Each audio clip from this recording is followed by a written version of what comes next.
దేశం అనేది గాడి తప్పితే అందరం ఎక్కడికి వెళ్ళి బ్రతకాలో ఒకసారి ఆలోచించుకోవాలి. ఒక పాకిస్తాన్ చూస్తున్నాం ఎలాంటి అస్థిర పరిస్థితుల్లో ఉందో. ప్రపంచ దేశాలకు వలసలు పోతూ శరణార్థులుగా బ్రతికేటటువంటి పరిస్థితి. అట్లాగే ఇంకా అనేక దేశాలు ప్రస్తుతం మనకి ప్రపంచంలో కనబడుతున్నటువంటి దేశాల్లో చూసుకుంటే ఆఫ్ఘనిస్తాన్ చూస్తున్నాం, సిరియా చూస్తున్నాం, పాలస్తీనా చూస్తున్నాం.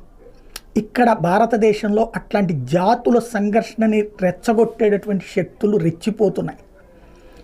ఈ ఎన్నికల్లో మోడీకి కాస్త మెజార్టీ తగ్గగానే అక్కడ గెలిచాడు, భారీగానే గెలిచాడు. 293 అవసరం 272 అయితే 93 ఇంకో 20 92 ఇంకో 20 ఎక్కువే వచ్చినాయి.